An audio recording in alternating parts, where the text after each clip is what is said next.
সৌজন্যে ACI cardiac care. দর্শক, আমন্ত্রণ জানাচ্ছি এসিআই ফার্মাসিউটিক্যালস লিমিটেডের সৌজন্যে ওয়ার্ল্ড হাইপারটেনশন ডে উপলক্ষে এটিএন নিউজের বিশেষ আয়োজনে আপনাদের সাথে আছি আমি ডাক্তার ফাতিহা শাফি। দর্শক, হাইপারটেনশন নিয়ে অনেক মানুষের মাঝেই অনেক রকমের ধারণা কাজ করে থাকে এবং অনেকেই মনে করে থাকেন যে অতিরিক্ত দুশ্চিন্তার ফলে আমাদের শারীরিক যে অসুবিধা হয় সেটিকেই হয়তোবা হাইপারটেনশন বলে। আবার অনেকে মনে করে থাকেন যে হাইপারটেনশন বা উচ্চ রক্তচাপের কারণে বুক ধড়ফড়ের যে বিষয়টি রয়েছে সেটি হয়তো কোনো না কোনোভাবে হৃদরোগের সঙ্গে সংযুক্ত।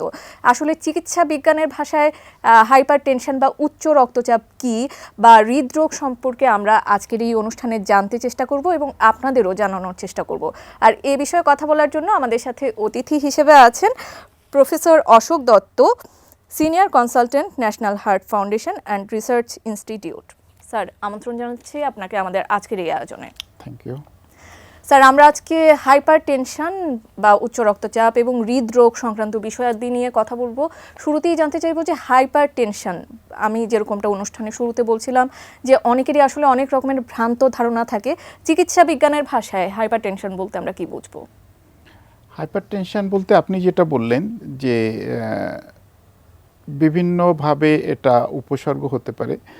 হাইপারটেনশন বেসিক্যালি ব্লাড প্রেশার যে আমাদের থাকে, এই ব্লাড প্রেশার স্বাভাবিকভাবে সব মানুষেরই থাকাটাই স্বাভাবিক, এবং এই ব্লাড প্রেশার যদি আমাদের যে পরিমাণে থাকা উচিত মেজারমেন্টে তার থেকে যদি বেশি থাকে, এই ব্লাড প্রেশার যদি বেশি থাকে সেটাকে আমরা হাইপারটেনশন বলি। আমাদের স্বাভাবিক ব্লাড প্রেশার 120/80 এরকমই বলি। অনেকের বয়স বাড়ার সাথে সাথে 130 হতে পারে, অনেকের 135 হতে পারে, এবং নিচেরটা 80, 85, 90 পর্যন্ত আমরা স্বাভাবিক ধরি। কিন্তু যে কোনো বয়সের জন্য ব্লাড প্রেশার যদি 140 নিচের ব্লাড প্রেশার, যেটাকে আমরা ডায়াস্টোলিক ব্লাড প্রেশার বলি, এটা যদি 90 বা তার বেশি অতিক্রম করে, সাপোজ কারো ব্লাড প্রেশার 150/90 আছে বা 150/100 আছে, তাদেরকে আমরা হাইপারটেনশন বলবো। আচ্ছা, সেটি এটাকে বাংলা ভাষায় যে কোনো বয়সের জন্য এটাকে উচ্চ রক্তচাপ বলে। এখন ডায়াস্টোলিক ব্লাড প্রেশার যেমন 90-এর উপরে উঠলেই বলবো, সিস্টোলিকটা যদি 140-এর উপরে ওঠে সেটাকেও বলবো। দুটাও উঠতে পারে অথবা যে কোনো একটাও বেশি হতে পারে। আচ্ছা, আমি একটু সংযোজন করতে চাচ্ছি। অনেকেই বলে থাকেন যে সিস্টোলিক যে ব্লাড প্রেশারটা সেটি যদি বেড়ে যায় তাহলে হয়তোবা সেরকম কোনো সমস্যা হয় না, ডায়াস্টোলিকটা যদি কমে যায় তাহলে হয়তোবা সমস্যা হতে পারে বা বেড়ে গেলে সমস্যা হতে পারে। এই বিষয়ে একজন বিশেষজ্ঞ চিকিৎসক হিসেবে আপনার মতামত কি? হ্যাঁ, এটা একসময় ধারণা ছিল এরকম যে সিস্টোলিক ব্লাড প্রেশারের ইম্পর্টেন্স কম, এটা শরীরের খুব ক্ষতি করে না, বয়সের সাথে সাথে সিস্টোলিক ব্লাড প্রেশারটা বাড়তে থাকে। এমনও একটা হিসাব ছিল, কারো বয়স যদি 70 ইয়ার্স হয়, 100+70 মানে 170 সিস্টোলিক ব্লাড প্রেশার স্বাভাবিক। কিন্তু না, এটা দেখা গেছে এটাও ডায়াস্টোলিক ব্লাড প্রেশারের মতোই শরীরের ক্ষতি করে। ব্রেন, চোখ, কিডনি এবং হার্ট সব জায়গায় এটা ক্ষতি করে। সিস্টোলিক এবং ডায়াস্টোলিক দুটাই ক্ষতি করে। এবং এই যে ব্লাড প্রেশার বাড়া, যেটা এটা নিয়ে ভুল ধারণা অনেক আগের থেকেই ছিল। সেকেন্ড ওয়ার্ল্ড ওয়ারের পরে, আমি ছোট্ট একটা গল্প বলি, সেকেন্ড ওয়ার্ল্ড ওয়ারের পরে American president Roosevelt, Frederick Roosevelt, ওনার কিন্তু মেডিকেল টিম যখন মারা যান, তার আগের সপ্তাহে মেডিকেল টিম বলছিল না, president is in perfect health, তার কোনো সমস্যা নেই। হঠাৎ করে রুজভেল্ট মারা গেলেন, ব্রেনে হেমোরেজ হয়, যেটাকে আমরা স্ট্রোক বলি। তার এক সপ্তাহের ব্লাড প্রেশারের রেকর্ডিং দেখা গেল যে তার সিস্টোলিক ব্লাড প্রেশার সবসময় 200-র উপরে ছিল, ডায়াস্টোলিক ব্লাড প্রেশার 100-র উপরে ছিল। এবং তখনকার তার মেডিকেল টিম যারা, তারা বলেছিল না, এই ব্লাড প্রেশার প্রেসিডেন্টের জন্য ভালো। ব্লাড প্রেশার বেশি থাকাটা বয়সের সাথে সাথেই স্বাভাবিক, এবং এটা আমরা কন্ট্রোল করতে পারলেও আমরা কন্ট্রোল করব না, এটা ভুল ধারণা। তখন সবারই হলো যে না, ব্লাড প্রেশার বেশি থাকলে তো ডেফিনেটিভলি ব্লিডিংয়ের চান্স বেড়ে যায়। তো এই ধারণাটা আস্তে আস্তে চেঞ্জ হচ্ছে। আমিও যখন স্টুডেন্ট ছিলাম তখন বলতাম যে না, সিস্টোলিক ব্লাড প্রেশার খুব একটা ভ্যারি করে না, আমাদের কোনো সমস্যা করে না। কিন্তু এখন প্রুভ হয়েছে না, systolic blood pressure, diastolic blood pressure দুটাই সমানভাবে দুটোই সমান আমাদের গুরুত্বপূর্ণ। হার্ট থেকে শুরু করে অনেক অর্গানের ক্ষতিকর, মানুষের সমানভাবে ক্ষতিকর। যেহেতু আমাদের আজকের বিষয়টির সাথে হৃদরোগ এই বিষয়টিও আসলে সংযুক্ত আছে, হাইপার টেনশনের সাথে আসলে হৃদরোগের সংযোগটা কোথায় সেই বিষয়ে জানবো। হাইপারটেনশন মানে ব্লাড প্রেশার যদি বেড়ে যায়, এই প্রেশারের এগেনস্টেই হার্টটাকে পাম্প করতে হয়। হার্ট তো কিছু না, একটা মাসল যেটা পাম্প করছে। ব্লাড প্রেশার বেড়ে গেলে এর এগেনস্টে হার্টটাকে পাম্প করতে হয়। ধীরে ধীরে হার্টের দেখা যায় মাসল যেটা থাকে সেটা বড় হয়ে যায়, চেম্বারগুলো বড় হতে থাকে, জি। এবং হার্টের যে আমরা যেটাকে বলি হার্ট অ্যাটাক, সেটা ঝুঁকি বেড়ে যায় বেশ কয়েক গুণ। হার্ট ফেলিওর হতে পারে, হার্ট থেকে বিভিন্ন রকমের অ্যারিথমিয়া বলি, যেটা উপসর্গ হিসাবে আমরা বলি যে প্যালপিটেশন, সেটা হতে পারে। সুতরাং হাইপারটেনশন, ডায়াবেটিস, সেরকমভাবে কোলেস্ট্রল যদি বেশি থাকে, কেউ স্মোক করে, সবগুলোই হার্টের উপরে ক্ষতি করতে থাকে। সুতরাং হার্টের অসুখ যেটা, আমরা যদি জন্মগত কিছু অসুখ বাদ দেই অথবা রিমেটিক জ্বর বা বাতজ্বরজনিত কিছু অসুখের কথা যদি আমরা ছেড়ে দিই, অধিকাংশ হার্টের অসুখের জন্য কিছু না কিছু কারণ থাকতে হবে। এবং 4টা মেজর কারণ আমরা বলি, একটা হচ্ছে স্মোকিং, একটা হচ্ছে হাইপারটেনশন বা high blood pressure, diabetes, cholesterol. সাথে কারো যদি বংশগতভাবে কারো হার্টের অসুখ থেকে থাকে সেটা একটা, আর বয়সের সাথে সাথে হার্টের অসুখ তো বাড়তেই পারে। সুতরাং হাইপারটেনশন ইনডাইরেক্টলি যেটা করে, হার্টের টাকে বড় করে দেয়, হার্ট ফেলিওরের ঝুঁকি বেড়ে যায়, অ্যারিথমিয়ার ঝুঁকি বাড়ে, এবং সব থেকে খারাপ যেটা সেটা হচ্ছে হার্ট অ্যাটাকের ঝুঁকিও বেড়ে যায়। আচ্ছা, যেহেতু আপনি হার্ট অ্যাটাকের প্রসঙ্গটি নিয়ে আসলেন, সেই সূত্র ধরে আসলে বলতে চাই যে আপনারা আসলে হৃদরোগের অনেক রোগী পেয়ে থাকেন বাংলাদেশের প্রেক্ষাপটে। হৃদরোগের আসলে কোন কোন ধরনের রোগী আসলে আপনাদের কাছে এসে থাকেন? আপনি যদি বয়সটাকে ভাগ করেন, যে পেডিয়াট্রিক এজ গ্রুপ বা বাচ্চাদের জন্য সাধারণত আমরা বলি জন্মগত ত্রুটি থাকে, হার্টের ছিদ্র থাকতে পারে, ভালভের সমস্যা থাকতে পারে, এটাকে আমরা বলি যে কনজেনিটাল হার্ট ডিজিজ বা বংশগত। সেকেন্ড হচ্ছে বাচ্চাদের জন্য রিমেটিক ফিভার, যদিও এখন কমে গেছে কিন্তু টিল নাও এক্সিস্টিং। যদি আপনি মিডিল এজ গ্রুপ ধরেন, এই গ্রুপে দেখা যায় হার্টের ইসকেমিক হার্ট ডিজিজ বা করোনারি আর্টারি ডিজিজ, যেটাতে হার্টে বুকের ব্যথা হয়, যেটার পরিণতি হিসাবে হার্ট অ্যাটাক হতে পারে। হাইপারটেনশন রিলেটেড বিভিন্ন রকম হার্টের সমস্যা হতে পারে। থার্ড যেটা হয়, হার্ট ফেলিওর হতে পারে। আর একটা যেটা বললেন, আপনিই বলছিলেন যে প্যালপিটেশন বা অ্যারিথমিয়া, এই 4টাই কমন হচ্ছে মিডিল এজ। আপনি যদি 60 বা 60 অ্যাবাভ বা এল্ডারলি গ্রুপ ধরেন, সেক্ষেত্রে 2টা কমন অসুখ হয়। একটা হচ্ছে হার্ট অ্যাটাক বা ইসকেমিক হার্ট ডিজিজ, যেটা হার্ট অ্যাটাকের আগের যে স্টেপ। সেকেন্ড হতে পারে যে হার্ট ফেলিওর। এই 2টাই হচ্ছে বয়সকালে, এই 2টাই হচ্ছে কমন হার্টের অসুখ, সাথে অ্যারিথমিয়াও হতে পারে। আচ্ছা, তো এই যে এই অসুখগুলোর কথা বললেন, অনেক রোগীরাই কিন্তু আছেন, কিন্তু তারা কিন্তু জানেন না যে তারা কোনো হার্ট ডিজিজে ভুগছেন বা তাদের উচ্চ রক্তচাপের সমস্যা হচ্ছে। এই বিষয়টি সম্পর্কে কিন্তু তারা অবগত না। কোনো লক্ষণ বা উপসর্গ কি আছে? হার্ট অ্যাটাক হলে যে উপসর্গ হয় সেটা অনেকে অনুভব করতে পারবে। হার্ট অ্যাটাক হঠাৎ করে হতে পারে, তবে যদি কারো রক্তনালীতে ব্লক থাকে, যেটাকে আমরা পরিণতি হিসাবে হার্ট অ্যাটাক বলি, ইউজুয়ালি রক্তনালীতে চর্বি জমে যখন রক্তনালীগুলো ব্লক হয়ে যায়, হার্টের রক্তনালী, তখন এটার পরিণতি হিসাবে আমরা এটাকে ইসকেমিক হার্ট ডিজিজ বলি। ইনিশিয়ালি যেটা দেখা যায় যে এরকম যদি ব্লক থাকে, হাঁটতে গেলে, কোনো পরিশ্রম করলে, সিঁড়ি বেয়ে উপরে উঠতে গেলে বুকে ব্যথা, বুকে চাপ বা সাফোকেশন ফিলিং হয়।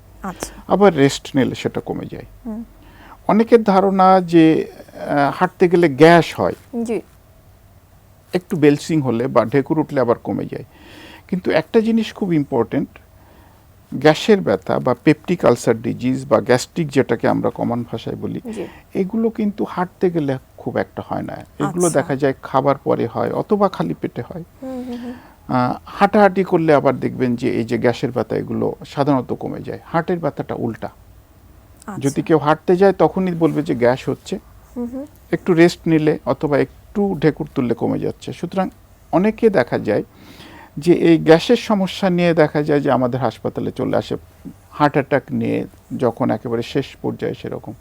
জি, এই বিষয়টি নিয়ে আসলে আপনার সাথে আরও আমার আলোচনা আছে। আমাদের একটি বিজ্ঞাপন বিরতির সময় হয়ে গেছে, বিরতির পর আবারও যুক্ত হচ্ছি।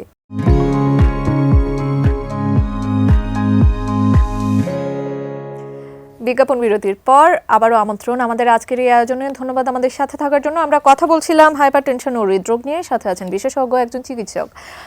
স্যার, বিজ্ঞাপন বিরতিতে যাবার আগে গ্যাসের যে ব্যথা আর হার্টের যে অসুখ হলে যে ব্যথা হয় সেটি নিয়ে আমরা কথা বলছিলাম। অনেকেই আসলে বলে থাকেন যে গ্যাসের ব্যথা হলে আসলে বুকের ডান পাশে ব্যথা হয়, হার্টের ব্যথা হলে বাম পাশে ব্যথা হয়। এই বিষয়গুলো আসলে কতটা যুক্তিযুক্ত সেই ব্যাপারে জানতে চাচ্ছি। হার্টের ব্যথা বাম পাশে হয়, এটা কমন একটা বিলিভ, কিন্তু হার্টের ব্যথা অধিকাংশ সময় সেন্ট্রাল চেস্ট পেন হয়।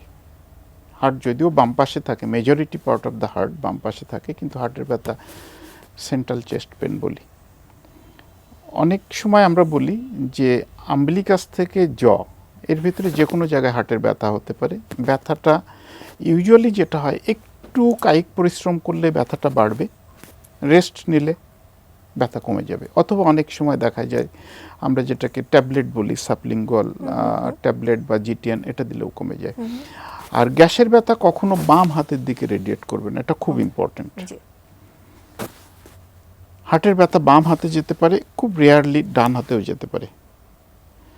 আর যেটা বললাম যে গ্যাসের ব্যথা হয়তো দেখা গেল যে শুয়ে থাকলে বেড়ে যাচ্ছে, অথবা অ্যান্টাসিড খেলে কমে যাচ্ছে, হাঁটতে গেলে দেখবেন গ্যাসের ব্যথা কিছুটা রিলিফ হয়। কিন্তু এটা যদি হার্টের ব্যথা হয় তো ডেফিনিটিভলি এটা হাঁটতে গেলেই বেশি হবে। আর এই ব্যথার সাথে যদি কারো দেখা যায় যে অতিরিক্ত ঘাম হচ্ছে, প্রেশার কমে গেছে, সেটা কিভাবে বুঝবেন? যে হাত পা ঠান্ডা হয়ে যাচ্ছে, খুব শ্বাসকষ্টের মতো হচ্ছে, তাহলে এটা ধরে নিতে হবে যে this is related to heart. গ্যাসের ব্যথার জন্য ঘাম হওয়ার কথা না, গ্যাসের ব্যথার জন্য প্রেশার কমে গিয়ে হাত পা ঠান্ডা হয়ে যাওয়ার কথা না। আচ্ছা, এই যে এই লক্ষণগুলো সম্পর্কে আপনি অবগত করলেন আমাদের, যে হাত পা ঠান্ডা হয়ে যাওয়া বা হাতে পেইনটা রেডিয়েট করা, এই বিষয়গুলোর সাথে এই প্রাথমিকভাবে যদি এরকম ঘরে যদি এরকম দেখা দেয়, প্রাথমিকভাবে হসপিটালে নেওয়ার আগে ম্যানেজমেন্ট কি হতে পারে? হসপিটালে নেওয়ার আগে যেটা ম্যানেজমেন্ট আমরা অনেক সময় বলি, যে যদি কারো দেখা যায় যে হার্ট অ্যাটাকের রিস্ক ফ্যাক্টর আছে, যেমন ধরেন কারো ডায়াবেটিস আছে, ব্লাড প্রেশার আছে, কারো বংশগতভাবে হার্ট অ্যাটাকের ঝুঁকি ছিল, বয়স 50 বা 60-এর উপরে, এই ক্ষেত্রে অধিকাংশ যারা থাকে তাদের দেখা যায় বাসায় হয়তো কোলেস্ট্রলের ওষুধ থাকে, অথবা ব্লাড থিনার যেটাকে বলি, অ্যাসপ্রিন অথবা ক্লোপিডগ্রেল, ব্লাড থিনার থাকে। এই গ্রুপের ওষুধ যদি আগে খেতে থাকেন, আমার মনে হয় এই অ্যাসপ্রিন বা ক্লোপিডগ্রেল সাথে সাথে খেয়ে নেওয়া উচিত, সাথে একটা গ্যাসের ওষুধ, সেটা অ্যান্টাসিড হতে পারে অথবা অন্য যে কোনো গ্যাসের ওষুধ হতে পারে। আর যেটা চর্বি কাটার ওষুধ, যেটা অ্যাটোরভাস্টাটিন বলি, এটা শুধু চর্বি কাটা না, এটা হার্ট অ্যাটাকের ঝুঁকিটাও কমায় দেয়। সেই জন্য এই চর্বি কাটার ওষুধ যদি কেউ আগে খেতে থাকে, তাহলে তার ডোজ যেটা 10 মিলিগ্রামের জায়গায় 40 অথবা ইভেন 80 মিলিগ্রাম খেতে পারে। আর যদি আগে নাও খায়, একটা অ্যাটোরভাস্টাটিন যদি 40 মিলিগ্রাম খায়, তার গ্যাসের ব্যথা বাড়বে না। অ্যাসপিরিন খেলে তার গ্যাসের ব্যথার সমস্যা হতে পারে। আচ্ছা, অনেকেরই এরকম প্রশ্ন থেকে থাকে যে তার হয়তো বা কোনো সিমটমস নেই, কিন্তু সে এনশিওর হওয়ার জন্য সে কোনো হার্ট ডিজিজের দিকে যাচ্ছে কিনা, তার আসলে কি কি পরীক্ষা নিরীক্ষা করা উচিত বা সে কিভাবে আসলে চেক আপ করবে? হার্টের অসুখ আছে কিনা সেটা বয়সটা খুব ইম্পর্টেন্ট। আর যেটা বললাম রিস্ক ফ্যাক্টর, যে তার ফ্যামিলিতে হার্টের অসুখ ছিল কিনা, তার ডায়াবেটিস, ব্লাড প্রেশার, কোলেস্ট্রল আছে কিনা, স্মোক করে কিনা। বয়স যদি দেখা যায় 40 বা 50 পার হয়েছে, মাল্টিপল রিস্ক ফ্যাক্টর আছে, তাদের হার্টের জন্য যে পরীক্ষা, 3টা পরীক্ষা আমরা কমনলি করি শুধু হার্টের জন্য। একটা হচ্ছে ইসিজি করতে পারি আমরা, খুবই কম কস্টে, একটা কোথাও হয়তো 300 টাকা, কোথাও 200, 400 এরকম নেই। সরকারি হাসপাতালে আরও কম, 50 টাকায়ও করা যায়। সেকেন্ড একটা ইকোকার্ডিওগ্রাম। ইকোকার্ডিওগ্রাম সব সময় দরকার হয় না, আর যদি ব্লক আছে কিনা সেটার সম্ভাবনা, সেক্ষেত্রে আমরা ট্রেডমিল টেস্ট বলি, মানে ট্রেডমিলে দৌড়ে সাথে সাথে ইসিজি ট্রেসিং নিলে আমরা বুঝতে পারি। আর কেউ যদি অনেক সময় আমি জিজ্ঞেস করি আপনি 5তলা 6তলা হেঁটে উঠতে পারেন কিনা, বলে হ্যাঁ আমি 6তলা 7তলা একটা হেঁটে উঠতে পারি, তাহলে আমি বলি যে না, কোনো শ্বাসকষ্ট বা বুকে চাপ যদি অনুভব না করেন 6তলা পর্যন্ত উঠে, at least you are perfect regarding your heart. তারপরে যে ঝুঁকি নাই বলা যাবে না। এটা হচ্ছে অনেক সময় পুয়ার ম্যানস এক্সারসাইজ টেস্ট বলি আমরা, যে আপনি কিছুক্ষণ হাঁটেন 2তলা 3তলা 4তলা উঠে দেখেন তো কোনো ব্যথা হয় কি না, বলে না কিছু অনুভব করছি না, ভালো, এটা তো রেগুলার আমি 6তলায় উঠি। এটা হচ্ছে পুয়ার ম্যান টেস্ট। সুতরাং যদি বলেন যে হার্টের পরীক্ষা, তাহলে ইসিজি বলবো, একটা ইকোকার্ডিওগ্রাম বলবো, আল্ট্রাসোনোগ্রাফির মতোই হার্টের ভিডিও দেখা যায়। থার্ড হচ্ছে ট্রেডমিল টেস্ট। মোর ইম্পর্টেন্ট যে বয়সের সাথে সাথে আপনার কোলেস্ট্রল আছে কিনা সেটা চেক করা উচিত, ডায়াবেটিস আছে কিনা অথবা থাকলে কন্ট্রোল আছে কিনা। আচ্ছা, আনকন্ট্রোল ডায়াবেটিস, আনকন্ট্রোল যদি ব্লাড প্রেশার থাকে, প্লাস কোলেস্ট্রলটা কেমন আছে। কোলেস্ট্রল নিয়ে অনেক রকমের বিতর্ক আগেও ছিল, এখনও আছে। এবং এখন একটা কথা আমি যেটা বলি, আমাদের দেখছি কোলেস্ট্রলের লেভেল আগে যেটা বলতাম, লেভেলটাকে আস্তে আস্তে আমরা কমায় নিয়ে আসছি, রিস্ক লেভেলটা। আগে যেটা হয়তো বলতাম যে কোলেস্ট্রল লেভেল, এলডিএল লেভেল 120 বা উপরে থাকলে সেটা খারাপ, এখন বলা হয় যে না, 100-এর নিচে রাখা উচিত। কারো যদি একবার হার্টের সমস্যা ধরা পড়ে বা হয়ে থাকে হার্ট অ্যাটাক, তাদের জন্য আমরা আরও কম 70 বা 70-র নিচে রাখতে বলি এলডিএল কোলেস্ট্রল। সুতরাং আর রেগুলার যাদের হার্টের ব্যাপারে কিছুটা চেক আপের জন্যে, আমার মনে হয় জেনারেল ফিজিশিয়ান যারা আছে তাদের কাছে গিয়েও জেনারেল চেক আপ যেটা করানো উচিত, সেটা অবশ্যই করানো উচিত। কিছু ভ্রান্ত ধারণা নিয়ে কথা বলছি। অনেকেই মনে করে থাকেন যে যখন মানুষের ব্লাড প্রেশার লেভেলটা হাই হয়ে যায়, সেক্ষেত্রে হয়তোবা তেঁতুল বা টক জাতীয় কিছু খেলে সেটি নেমে যেতে পারে, অথবা যাদের প্রেশার লো হয়ে যায় তারা হয়তোবা ডিম খেলে, তা হয়তোবা স্যালাইন খেলে বেড়ে যেতে পারে। তো এই বিষয়ে আপনার মতামত কি? এটা খুব difficult issue, scientifically this is difficult to prove. কিন্তু আমারও অনেক রোগী আছে শিক্ষিত এবং বেশ স্মার্ট পেশেন্ট, তারাও বলে যে না, টক খেলে, তেঁতুল বা যে কোনো টক খেলে প্রেশার কমে, হয়তো বা কমে। এটা কমন বিলিভ না, প্র্যাকটিক্যালি অনেকেই এটা দেখছে যে না, প্রেশার কমে, তবে এটা সাময়িকভাবে কমে। আচ্ছা। আর প্রেশার কমে গেলে একটু স্বাস্থ্যকর খাবার, একটু স্যালাইন অথবা ডিম খেলে প্রেশার তো একটু বাড়াটাই স্বাভাবিক। আচ্ছা। মেন যেটা হচ্ছে, যে কোনো কারণে যদি ডিহাইড্রেশন হয়, সেক্ষেত্রে কিন্তু প্রেশার কমতে পারে। আচ্ছা। যাদের প্রেশার আগে ছিল না, অথবা প্রেশারের ওষুধ খায়, ডোজ বেশি হয়ে গেছে। তা এখন এটা কারণ হচ্ছে যে তার পানি স্বল্পতা আছে, এখন সে স্যালাইন খেলো অথবা ডিমের সাথে আবার 2 গ্লাস পানি খেলো, স্বাভাবিকভাবে প্রেশার বাড়বে, বেড়ে যেতে পারে। আচ্ছা, অনেকেরই এরকম আরেকটা কনসেপশন থাকে, অনেকেই এরকম বলে থাকেন যে আমি যদি একবার প্রেশারের ওষুধ যদি আমি স্টার্ট করি, আমার সারা জীবন খেয়ে যেতে হবে। তো সেটি কি আসলে দীর্ঘমেয়াদী প্রক্রিয়া কিনা, সেই বিষয়ে জানবো। প্রেশার এবং ডায়াবেটিস, এই দুটা অসুখ প্লাস কোলেস্ট্রল, এই 3টা অসুখ যদি একবার হয়, তো ধরে নেবেন যে জীবনের সঙ্গী আপনার। জি। এই 3টা রোগেরই প্রেশার, ডায়াবেটিস এবং কোলেস্ট্রলের ওষুধ একবার শুরু করলে মেজরিটি অফ দ্য কেসেস আপনাকে লাইফ লং খেয়ে যেতে হবে। এবং সেটিকে 120/80 যদি প্রেশার রেগুলার চলে আসে, তাহলে কি খেয়ে যেতে হবে? তখনও খেতে হবে। তার কারণ ওটা বন্ধ করলে যেটা হবে, আপনার প্রেশার আবার বেড়ে যাবে। আচ্ছা। ডায়াবেটিসের ওষুধ বন্ধ করলে আবার ডায়াবেটিস বেড়ে যাবে, কোলেস্ট্রলের ওষুধ বন্ধ করলে কোলেস্ট্রল আবার বেড়ে যাবে। সেক্ষেত্রে আরেকটা ব্যাপার আছে যে ওষুধ খাচ্ছেন, অ্যাট দ্য সেম টাইম আপনি লাইফস্টাইল মডিফিকেশন করছেন, স্মোকিং ছেড়ে দিয়েছেন, রেগুলার আপনি জগিং করছেন বা রেগুলার ওয়াকিং করছেন, আপনার খাবারের ব্যাপারেও আপনি আগের থেকে সচেতন, অনেক শাকসবজি খাচ্ছেন, সেক্ষেত্রে কিন্তু অনেক সময় দেখা যায় ডায়াবেটিসের ওষুধও কমানো যায়, প্রেশারের ওষুধও কমানো যায়, কোলেস্টেরলের ওষুধও কমানো যায়। একেবারে বন্ধ করা most of the majority of the কেসে, যে সত্যি সত্যি যদি ডায়াবেটিস বা প্রেশারের ওষুধ পারফেক্ট ওয়েতে যদি আমরা শুরু করি, একেবারে বন্ধ করাটা খুব ডিফিকাল্ট, ভেরি ডিফিকাল্ট। আচ্ছা, আমরা অনুষ্ঠানের একেবারে শেষ পর্যায়ে চলে এসেছি। আসলে দর্শকদেরও আসলে হাইপারটেনশন বা উচ্চ রক্তচাপ নিয়ে আসলে অনেক প্রশ্ন থাকে এবং আমারও আপনার কাছ থেকে অনেক কিছু জানার ছিল। ছোট্ট একটি প্রশ্ন রাখতে চাচ্ছি শেষের দিকে এসে, সেটি হচ্ছে হার্টকে সুস্থ রাখার জন্য আসলে আমরা কি কি পদক্ষেপ নিতে পারি, সংক্ষেপে একটু জানতে চাচ্ছি। এটা কিন্তু আমরা এতক্ষণ যেটা বললাম, এই আলাপ আলোচনায় কিন্তু আমি বলেছি হার্টকে সুস্থ রাখার জন্য প্রথম যেটা দরকার সেটা হচ্ছে লাইফস্টাইল মডিফিকেশন।